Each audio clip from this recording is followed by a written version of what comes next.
growing up without proper role models, without having proper role models in your life. Now, why do I want to discuss that topic or talk about that topic? First of all, you are all very, very welcome to jump into the conversation at any point in time. Feel free to drop me some lines if you want to. Not a must, of course. If you just want to listen to my ramblings, go right ahead. But this is just, you can, whenever you feel the need to say anything or you want to give your opinion on stuff, feel free. Highly encouraged, highly encouraged. I want to talk about that role models because as some of you may know, I've been very open about my past, basically without explaining too many personal details, that I'm a child of divorce. I actually twice. First time my parents got divorced, and that was with my real father and my mother. They got divorced when I was, I think, about 2 years old. Like, it's fuzzy. The memories are fuzzy. I'm gonna be 40 this year, so it's fuzzy.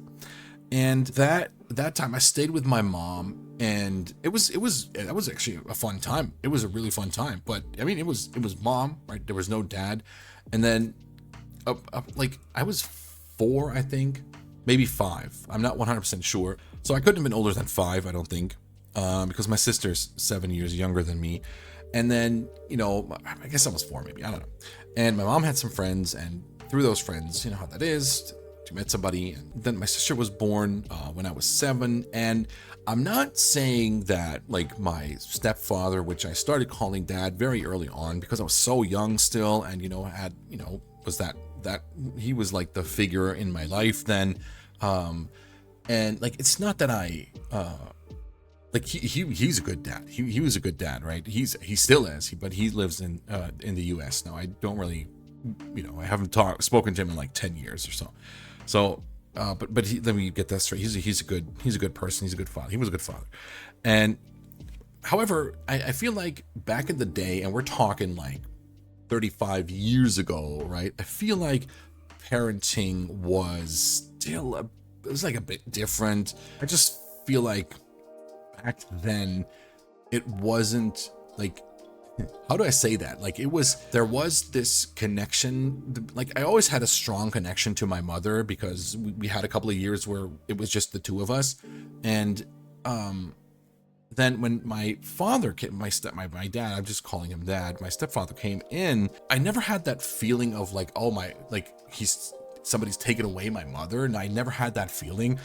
Back then, like it was not uncommon for parents to just say like, hey, go play in your room, leave us alone for like half the day or something, go outside and play, which is fine. Like I love to doing these things, but I just feel like there's a bit of a shift from back then to nowadays, where if I look at us, for example, like I would love to spend every free minute that I have with my child, with my wife, with the family, like as a family together. Whereas I feel like, thinking back, growing up, that wasn't the case all the time. Like I don't want to, I guess they did want to spend time with their children, of course, but it wasn't that strong, like feeling, like I didn't feel that, like they had this like super strong urge, if you will, to really spend time to properly bind with their children, which is okay. I guess it was different times, right? Different times and different things happen and stuff. But that also like didn't like, I was close to my father, like never as like role model close. Like I never, oh my God, look up to him. Obviously I've learned a lot from him, and he taught me some cool stuff. But it was like never, was this more of a conservative family I had? I guess you could say that, yeah. And what made you say that this is still dependent on the parents, though? Oh, 100%. Sorry, 100%. I didn't mean to say that everybody, good few parents that still do the go play, leave me. Yeah, 100%. Still to this day. Sorry, I should have specified that. Red Mage 100% agreed. Story Chen, you kind of know what I'm trying to say. You're adopted, and there were things where you didn't felt that included. And so yeah, I'm adopted too by my stepfather. He adopted me in the process of growing up, and then I turned 7 and my sister was born. My 7th birthday, I missed my 7th birthday because of my sister. Not holding a grudge, not at all. And but anyway, no, it was like I never, like I've missed this, like, then you got older, you got 10, 12, puberty sets in, 13, you know, girls become interesting, and you know, you have your peeps, your friends you hang out with all the time, and you want to spend the least amount of time possible with your parents, and you just want to be out there and with your friends and whatnot. So back in the day, it was like, go play, leave me alone. And it's today as well for a lot of people. Obviously, didn't mean to specify that for a period of time, of course. But then when I grew older, I didn't want to, like, you know, I sat down with them, of course, had some cup of coffee at times, but like, it wasn't always like, it wasn't ever this like super, oh, let's spend all this time together, you know, woo, you know. So,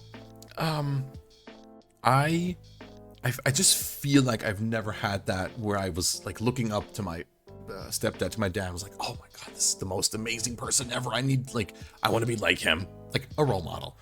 And it just like creeped in there, like over the years, right when I started puberty, 13, 14, you know, I was more independent. I got like a little motorbike to ride on, and we had like our little gang, and we rode around, you know, started, you know, slamming some beers, smoking some cigarettes and stuff. And just, this just kind of happened, and it just got more distant from my parents during that time. Not in a bad way. Like, we didn't have any like outblows or like bad relationship or anything. It was still good, but it was just like, you know, I'm gone. I'm gone most of the time. Like, you know, I'm at school, they're at work. Then, you know, 6 out of 7 nights I was gone with my friends or girlfriend. Then, you know, because girls got interesting then. And sadly, your story is a lot more complicated than mine. Hey, I know, sorry, Chan. Yeah. Everybody holds their own package. Everybody has to carry their own stuff around. I know. Then when my parents got divorced again, when I was 17, it's kind of fell, like this whole thing like kind of crumbled. And I was like, first of all, I was so pissed at myself that I didn't spend more time with my parents, because I felt like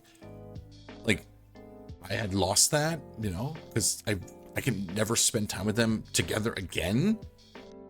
You know, because, well, they're separated. He's in America. She's somewhere like, she's like 2.5 hour drive from my place here. So mom's gone. Dad is gone, basically. And my sister's with my mom. So in that region, she's married and has kids of her own. But yeah, I just guess I kind of wished for that time back, you know, at some point, because I wasted it with stupid teenager stuff instead of with my parents. But who knows these things, how these things turn out.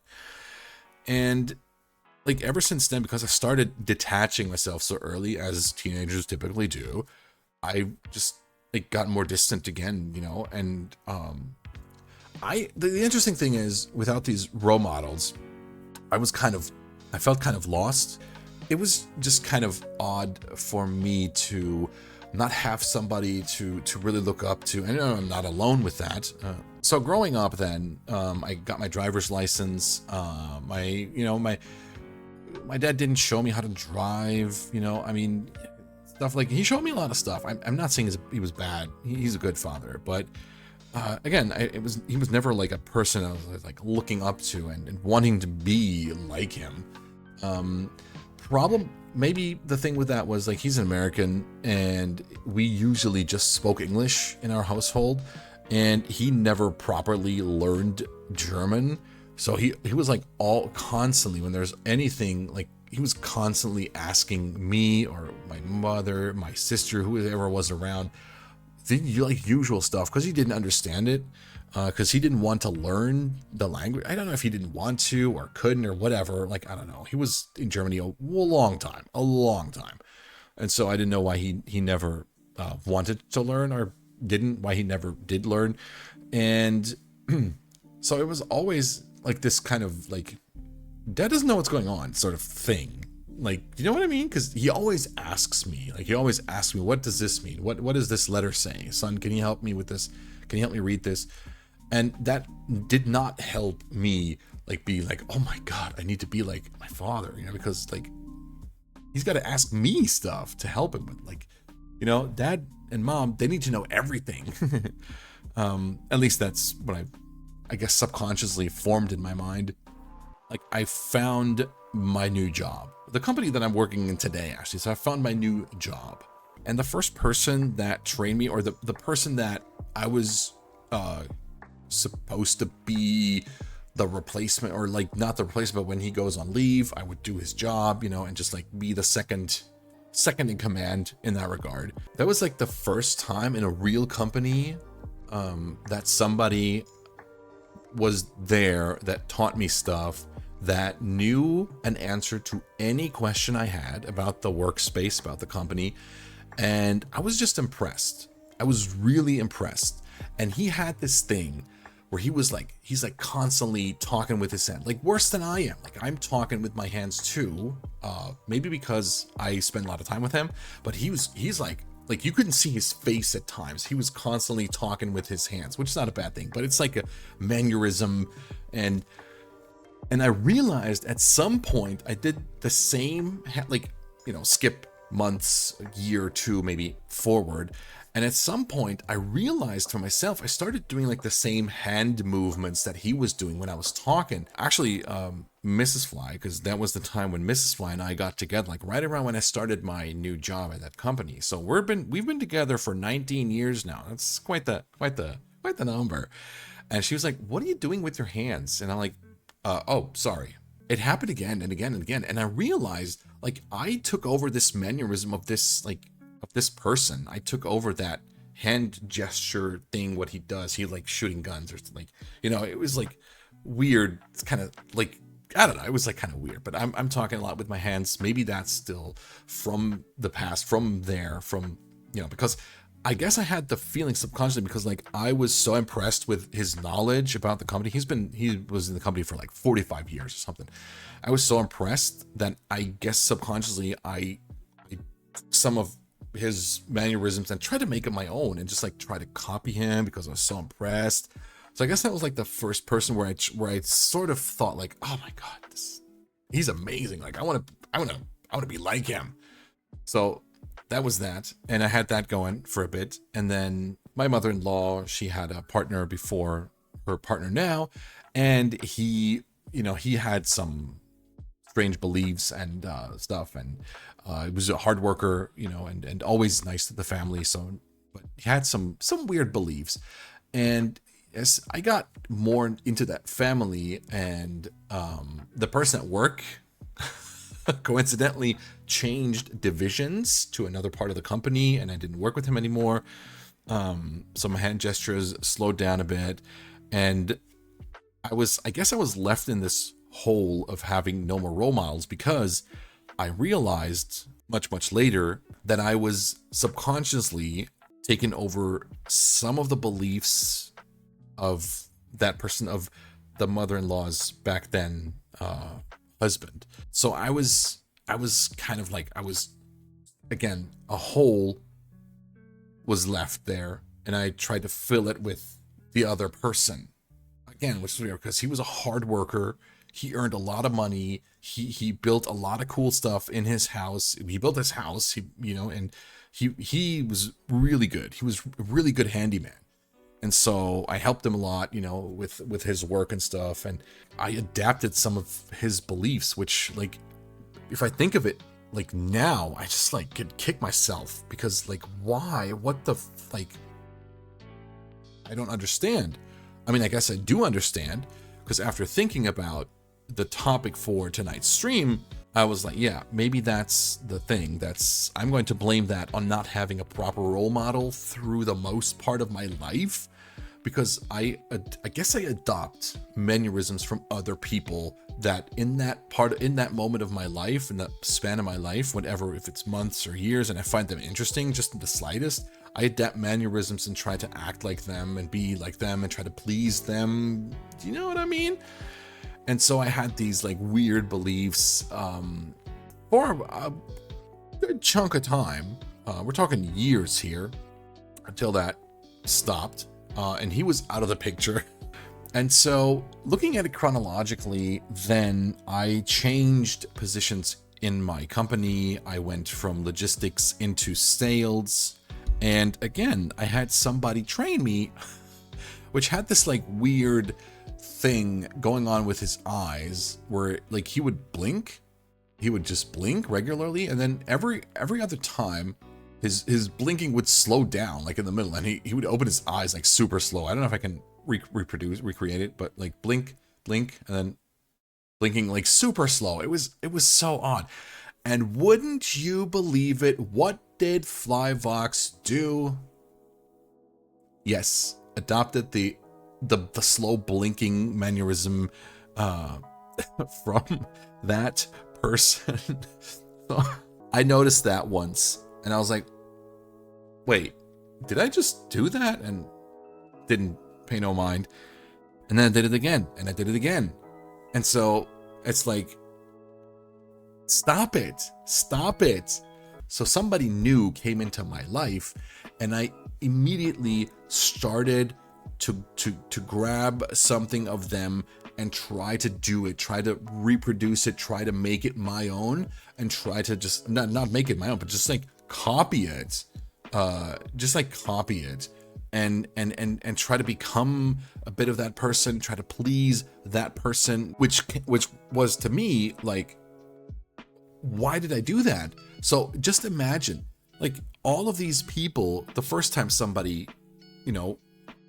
taught me my job, then the mother-in-law's husband, I adapted that, and then again somebody from my job influenced me so bad that I was like doing the stuff, and I was like, no.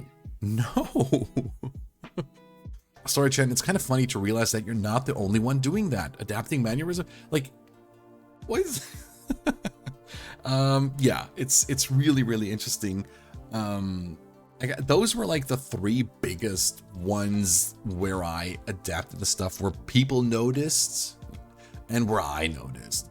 And it hasn't happened since, because when the blinker, the blinking guy left, he left the company then shortly after, a year after I switched to his division, and he showed me the what's what in that division. He left, and I was there for 2 more years, and then I left and got back, like, not left the company, but left the division, went into the same field that I was in before, in logistics. And I realized I started for a very brief moment of time. There was somebody else in logistics now who was like, he wasn't officially the boss, but he was like, he had everything under his control.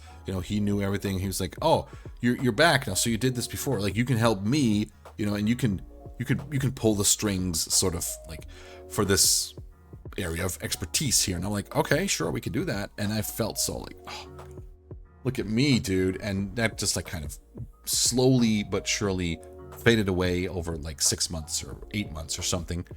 And I never did that again. Then Mrs. Fly, obviously she was pregnant, and yeah, our daughter saw the light of day, and I've never did that since. It just kind of like, that was like, she's 8, she's gonna be 9 in May. So I'm gonna say like 9 years now. I'm free of mimicry behavior. I don't know if it was because I was, when you become a father, you're pushed into this like responsibility. You like, at least that's how I felt. I wanted to be, this responsible parent for my child. Of course, I mean, there are people that don't want to, but you know what I'm saying. Like, not people that don't want kids, obviously fine, but people who get kids and then don't want to take that responsibility. But I don't know if that behavior was, if I stopped that behavior because I was a father, because I became a father, or not. And I'm trying to be the best role model that Fly Jr. can have. I'm trying to, I teach her some stuff. I'm trying to teach her a lot of stuff. Whenever there's some handiwork to be done, I'm not a good handyman by all means, like, not at all.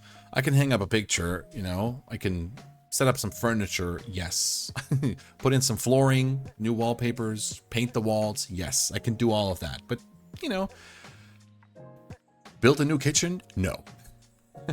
So whenever there's little handiwork, like small handiwork to do, I was like, hey kiddo, you want to help me? Yes. And so I teach her, screws, lefty loosey, righty tighty. She knows that one.